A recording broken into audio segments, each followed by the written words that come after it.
Salut à tous les amis, j'espère que vous allez bien. Alors aujourd'hui on se retrouve pour une nouvelle vidéo et aujourd'hui toujours sur cette Porsche 911, on termine un petit peu la mécanique par des choses très simples que tout le monde peut faire à la maison. Et aujourd'hui des choses qui sont trop peu changées mais qui sont bel et bien importantes. On va aujourd'hui remplacer le filtre à habitacle et également le filtre à carburant. Alors si vous vous souvenez, quand j'ai acheté ce véhicule-là, avant de faire la route du retour, j'ai mis une petite mixture dans le réservoir. Cette mixture composée d'Ecodimil, donc un produit qui va permettre de nettoyer le circuit de carburant et les injecteurs, de P18 qui est un hyper lubrifiant qui va venir permettre de lubrifier les injecteurs et du C99 qui va permettre d'améliorer la combustion, de réduire la consommation et de réduire la pollution du véhicule. Je fais toujours cette petite mixture que je mets dans mon véhicule quand je viens de l'acheter puisque comme ça je vais pouvoir le consommer sur la route du retour et ça va permettre de nettoyer intégralement la partie injection du véhicule. Mais bien évidemment, si ça nettoie, ça décolle aussi la saleté. La saleté se retrouve dans le filtre à carburant. Le filtre à carburant qui est trop peu souvent changé sur des moteurs essence parce que trop oublié, parce que pas dans les mœurs. Tout le monde le fait sur un véhicule diesel, mais personne ne le fait sur un véhicule essence.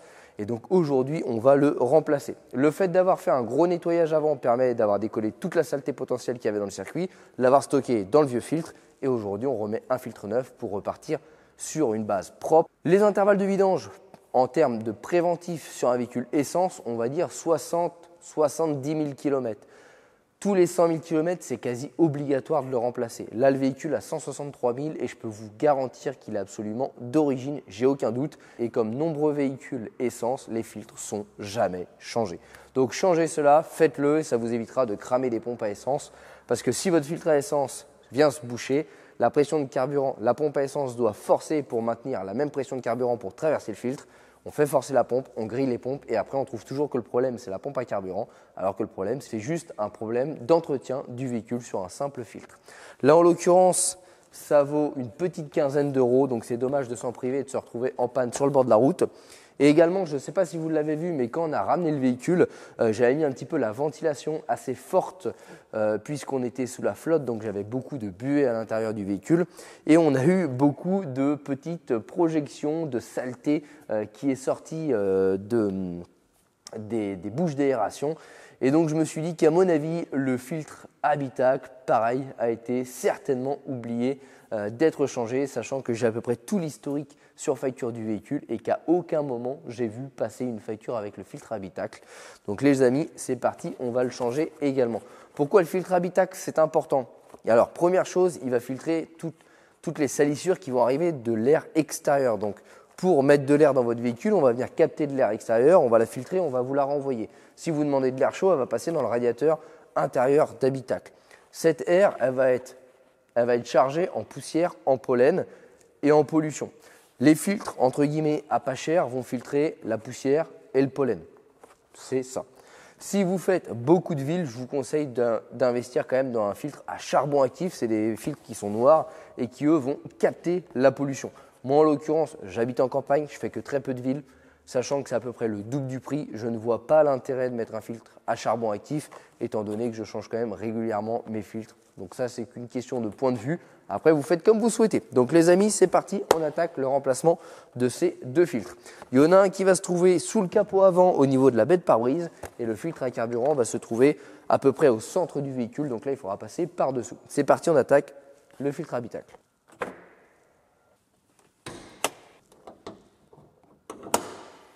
Donc là, on se retrouve sous la baie de pare-brise, donc c'est très simple d'accès. Ici, on a accès au cache batterie, voilà. On le retire. Alors ça, c'est les pièces qui généralement sont manquantes sur les 911. On s'aperçoit que la batterie qui est montée n'est pas du tout une batterie d'origine. Donc ça, c'est un petit peu dommage. Là, on est sur une 90 ampères par là. Normalement, on est sur une 100 ampères. Donc, voilà la petite surprise. Alors, effectivement, j'ai une facture qui indique bien un changement de batterie. Sauf que sur une 911, on est sur une 95 ou 100 ampères. Et là, je découvre une 77 ampères. Donc, une fois encore, bravo au garage qui l'a changé. Allez, passons, c'est pas grave. Ça fait que ça démarre quand même. Mais voilà, c'est pas adapté, quoi. Disons qu'on a une batterie qui va prématurément donner des signes de faiblesse quand l'autre ferait 2 fois le plus, quoi. Donc c'est dommage parce qu'au final c'est juste une perte financière totale. Donc là, on défait la petite vis, tac, et là on a directement accès au filtre à habitacle qui se trouve ici et qui effectivement m'a pas l'air des plus frais.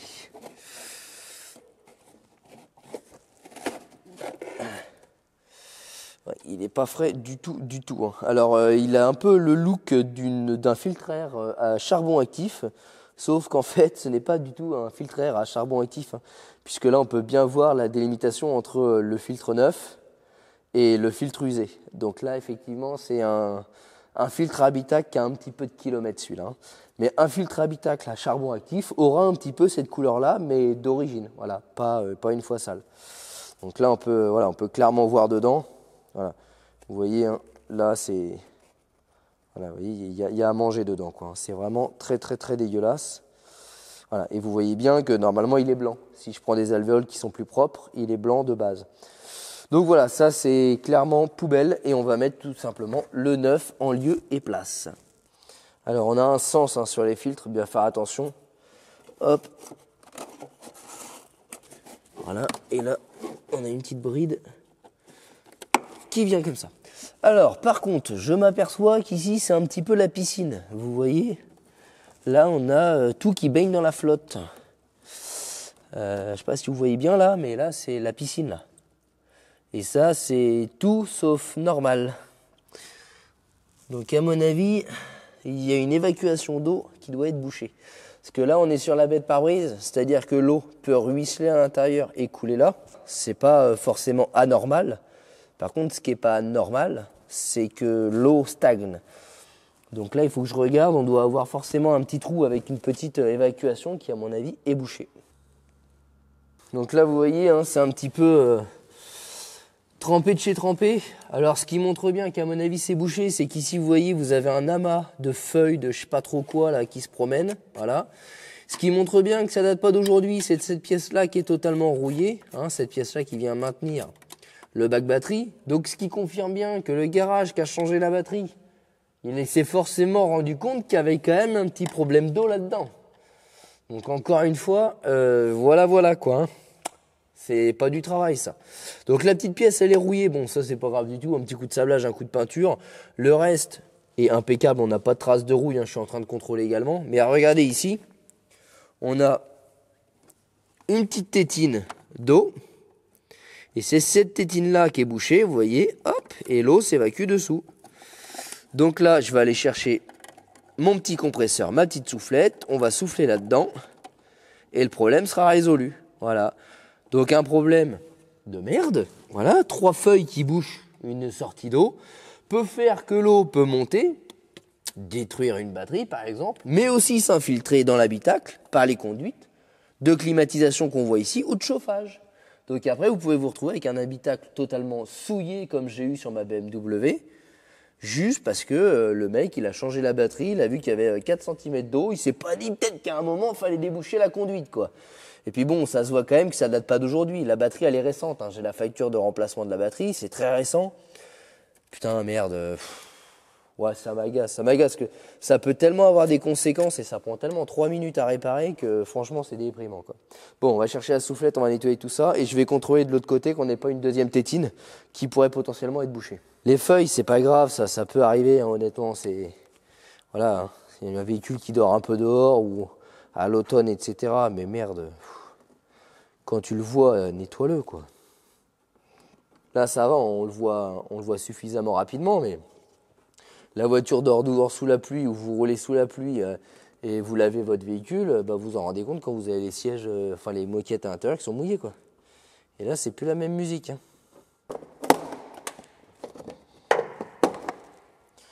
Un petit contrôle s'impose, voilà bingo, de la flotte également ici. Et donc on devrait retrouver une petite tétine, et ben exactement au même endroit. Et elle est exactement bouchée également. Alors là, vous la voyez pas, elle est juste sous le mètre-cylindre ici. Et vous allez certainement voir l'eau s'écouler quand je vais aller boucher. Alors celle-ci est bouchée un peu plus.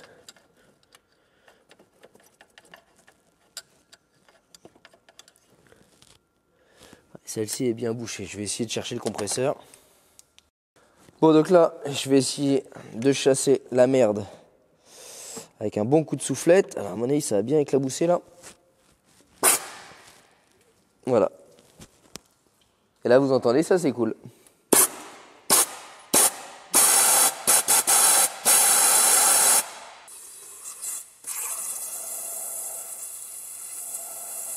Voilà.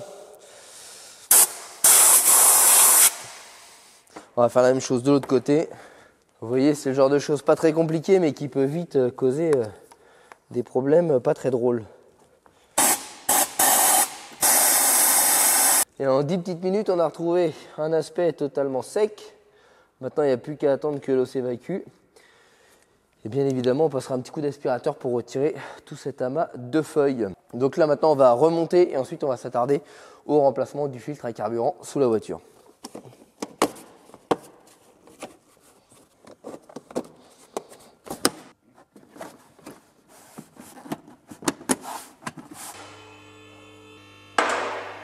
Bon, donc là, en fait, le filtre à carburant, deux possibilités sur une 911. Soit vous êtes sur une 4S et dans ces cas-là, il va se trouver côté conducteur, juste derrière la pompe de gavage d'air frais.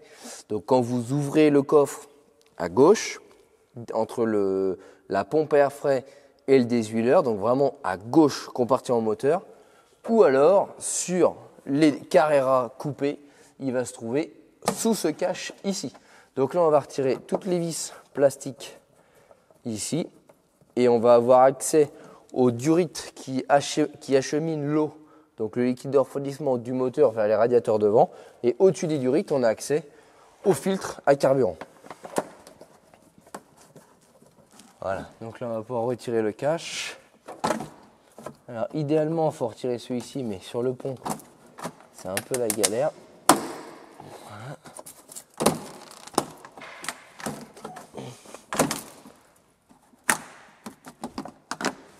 Tac. Et là, on a les deux grosses durites d'eau, donc qui vont acheminer l'eau du moteur vers le radiateur et du radiateur vers le moteur. Et juste au-dessus ici, on a le filtre à carburant. Donc c'est parti, on va pouvoir le remplacer. Vous allez vous rapprocher, je vais vous montrer précisément où est-ce qu'on va intervenir. Donc là, le filtre, je ne sais pas si vous le voyez, mais il est juste ici, donc juste au-dessus de la fixation des deux durites. Hop. Donc là, on va déjà déclipser. Donc on a l'arrivée de carburant qui se fait ici, l'après-filtre qui se fait directement sur le filtre. Alors je vous montre sur le filtre, hop, filtre neuf. En gros, il vient exactement comme ça, mais au-dessus. Donc on a une durite ici et une durite ici. Donc là, on va commencer par retirer la moins accessible. Ensuite, on va desserrer le collier, on va retirer celle-ci, on va pousser le filtre. Et le filtre, on va pouvoir le sortir par là-bas. Donc on va le glisser là, et derrière là-bas, il sort. Et après, on réintègre le nouveau, on le revisse. Et c'est parti.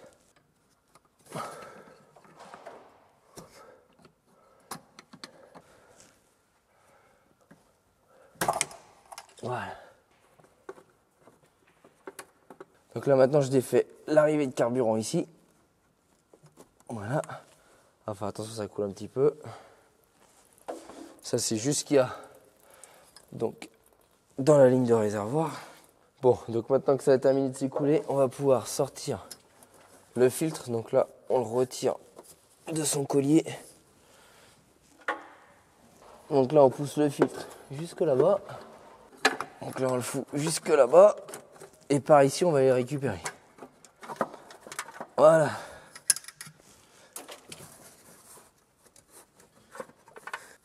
Voilà. Et on a le bon vieux filtre d'origine Porsche. Et vous voyez un petit peu le jus qu'il en coule. Voilà. Hein. Et là, vous avez bien compris que ça, c'est un filtre d'origine qui envoie du carburant noir dans votre moteur et qui va boucher vos injecteurs. Voilà le genre de choses qui est oublié sur les moteurs essence. Et voilà ce qu'on envoie dans le moteur. Du bon sirop bien noir. Allez, on va replacer un neuf. Donc là, on réinsère le nouveau. Hop, même méthode. Alors c'est un peu chiant cette durite rigide qui se fout partout. C'est elle qui va venir bloquer un peu partout. Mais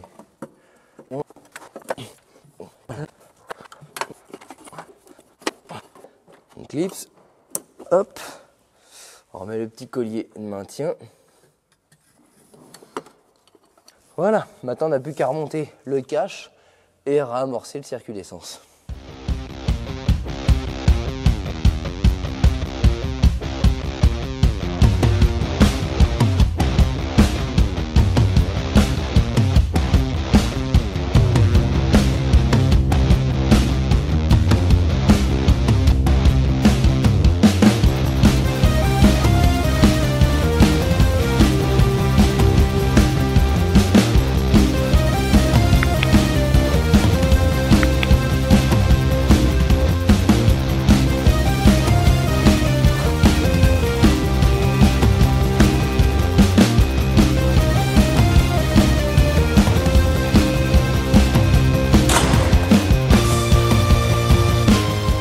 Je vais prendre un petit peu de temps quand même pour vous expliquer la nécessité de remplacer un filtre à essence et vous montrer que c'est trop souvent oublié. 163 000 km, full entretien sur facture, c'est-à-dire que la voiture a été suivie chez Porsche, tamponnée, etc. Ensuite, elle a été voir des garages indépendants et tout ça au long de sa vie. Et vous voyez ce qu'on a là, je sais qu'il y en a certains qui vont me dire oui, mais peut-être qu'il a été changé et que tu le sais pas, blablabla. Blablabla. Ce qu'il faut savoir et ce qui ment pas, c'est que les filtres sont datés, ils ont une date de fabrication. Alors déjà, le premier signe qui cloche, c'est que là, il est marqué Porsche. Généralement, un filtre qui est badgé Porsche, c'est un filtre qui est d'origine. C'est pas toujours vrai, mais c'est un bon indicateur. Deuxièmement, on a un petit peu l'état de vétusté du filtre. On voit bien que c'est pas un filtre qui est neuf. Ensuite, ici, on a une petite date, vous voyez, le 8 1998. Donc le 8-10-98. La voiture est de 99. Vous vous doutez bien que le filtre n'a pas pu être changé. Voilà. Donc ça, c'est un signe qui ne ment pas, la date de fabrication du filtre.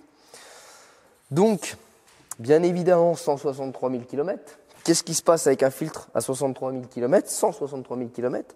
Eh bien, regardez le jus qu'il en sort. Donc là, vous voyez le filtre, là, on est sur l'arrivée de carburant, avant filtration.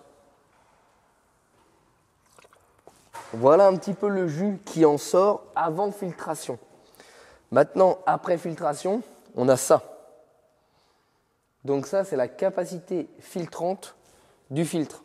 Vous voyez, vous êtes loin d'avoir un carburant transparent et libéré de toute impureté. On est sur un filtre qui est incapable de filtrer quoi que ce soit parce qu'il est totalement bouché, colmaté.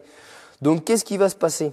Eh bien, le filtre colmaté va pas laisser passer le carburant correctement. Donc la pompe va devoir forcer pour faire passer le carburant. Donc première chose, usure prématurée de la pompe à carburant. Chose très connue chez Porsche, mais très connue pourquoi? Parce que les pompes sont déjà un petit peu faiblardes. Mais quand vous ne faites pas l'entretien, mettez une pompe faiblarde à forcer à 150% de sa capacité, effectivement, elle ne fera pas long feu. Donc on a usure prématurément de la pompe. On a un carburant qui arrive sur les injecteurs qui est dans un piteux état. Donc, qu'est-ce que ça va produire? Pollution, parce que déjà, on a un carburant qui est chargé en saleté, donc qui va mal brûler. Deuxièmement, augmentation de la consommation. Et surtout, encrassement et usure prématurée des injecteurs. Donc, vous comprenez un petit peu mieux pourquoi je mets toujours ma petite mixture doté d'un Eco 10 000 pour venir nettoyer et d'un P18 pour venir lubrifier les injecteurs quand j'achète un véhicule, et c'est parce que dans 95% des cas, ce filtre n'est pas remplacé, que ce joli jus fait fonctionner notre moteur et que généralement les injecteurs sont totalement dégueulasses, encrassés et proches d'être grippés. Donc pour éviter de les changer, de tout dégripper, de tout nettoyer, je fais cette fameuse mixture que vous avez vue dans la vidéo où j'ai acheté et ensuite je change immédiatement ce filtre. Et vous voyez, c'est loin d'être quelque chose d'inutile. Donc pensez à le faire. Ça vaut 15 balles un filtre à essence et ça vous permettra d'éviter bien des galères et votre moteur vous dira merci. Donc maintenant on va remettre en pression le circuit de carburant pour le réamorcer et on va démarrer le véhicule, voir si tout tourne correctement. C'est bon? Bon, maintenant pour amorcer un petit peu le filtre et donc le système de carburant, deux possibilités. Soit on met la clé et écoutez, on entend la pompe à essence s'activer, donc on le fait plusieurs fois. Voilà, ça va venir mettre sous pression le circuit et ensuite on démarre. Donc là ça merde un petit peu parce qu'il y a des bulles d'air.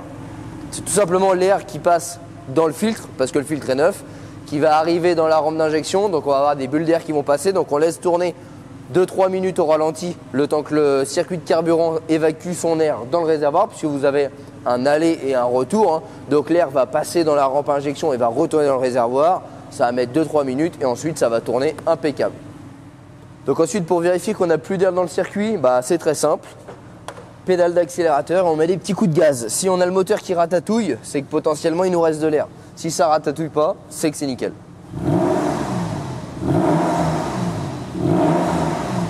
Là en l'occurrence, ça prend ses tours, ça ratatouille pas, donc c'est terminé. Ouais les amis, ça y est, ça se termine pour cette petite vidéo. Donc des choses très simples qui encore une fois nous ont fait plein de surprises. Donc le simple fait de remplacer un filtre habitacle, on a vu d'ailleurs qu'il n'avait été pas remplacé depuis certainement plusieurs années, pour pas dire plusieurs dizaines d'années, puisqu'on avait un filtre qui est de blanc passé totalement noir, d'où la fameuse merde qui passait dans la filtration lors du premier jour où on a ramené ce véhicule-là. Un petit lot de surprise, bien évidemment, on s'est aperçu que la batterie baignait dans l'eau, que les deux évacuations étaient totalement bouchées, n'avaient pas été débouchées depuis belle lurette. On s'aperçoit également que la batterie qui est neuve et remplacée n'est pas au format recommandé par Porsche. Bon, ça c'est pas très grave, hein. Mis à part qu'elle fasse 10 ans, elle en fera peut-être que 6, mais c'est pas grave, pour l'instant elle va rester dedans. Au niveau du filtre carburant, vous l'avez vu, hein, pas étonnant non plus, jamais remplacé. 23 ans, 163 000 km et du sirop de caramel en guise de carburant. Donc bien évidemment, si on laisse ça en l'état, vous êtes sûr qu'à terme, vous allez avoir des injecteurs qui vont se gripper. Si des injecteurs se grippent, au mieux vous avez le check engine, vous en apercevez, ça vous coûte juste des injecteurs et la main d'œuvre. Dans le pire des cas, qu'est-ce qui va se passer? Votre moteur va tourner pauvre, vos cylindres vont se niquer, ils vont fondre et ce sera terminé. Le moteur sera nada, foutu, poubelle. Étant donné que c'est un moteur qui est plutôt orienté fragile, vu qu'on est sur un moteur à plat, donc la lubrification et le mélange air-essence est primordial pour éviter les rayures de cylindre. Donc là, c'était sûr que dans les dizaines, vingtaines de milliers de kilomètres qu'elle allait arriver, le moteur n'allait pas du tout apprécier la petite blague. Et sinon, on allait se retrouver tout simplement avec une pompe à carburant qui aurait rendu l'âme plus vite que prévu, en plein milieu de la France, bien évidemment, quand vous partez en vacances, parce que ça se passe toujours comme ça. Donc les amis, pensez à regarder toutes ces petites choses sur votre véhicule. Vous voyez, ça prend pas longtemps, c'est pas des pièces qui coûtent cher, c'est des trucs que vous pouvez faire vous-même à la maison.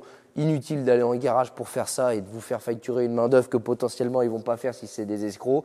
Si vous ne voulez pas mettre les mains dedans, bien évidemment, prenez rendez-vous dans un garage, mais un garage qui est compétent et qui ne va pas vous arnaquer. Donc regardez sur internet les avis, etc. Ça peut toujours donner une bonne indication. Et puis j'espère que cette petite vidéo pourra en aider plein à entretenir leur Porsche, mais aussi d'autres voitures, parce que ça, c'est vraiment des problèmes basiques qu'on retrouve vraiment sur quasi toutes les voitures. Pour pas dire 100%, mais presque 100% des voitures que j'ai achetées, les filtres à essence et filtres habitacle, ça n'était jamais remplacé depuis leur achat d'origine. Donc n'hésitez pas, pensez à le faire, ça sera que du plus pour l'habitacle, donc agrément de conduite au volant et bien évidemment le carburant pour votre moteur. Les amis, un grand merci à tous d'avoir regardé cette petite vidéo. N'hésitez pas à nous rejoindre sur les réseaux sociaux, Facebook, Instagram. Tous les liens sont en description de la vidéo. Ça vous permettra un petit peu de suivre au quotidien les aventures de ce garage. Et bien évidemment, pensez à vous abonner à la chaîne YouTube pour recevoir une notification pour les prochaines vidéos, que ce soit sur cette Porsche, sur cette magnifique Audi R8 ou bientôt sur la R5 Alpine Turbo. Allez les amis, à très bientôt. Ciao!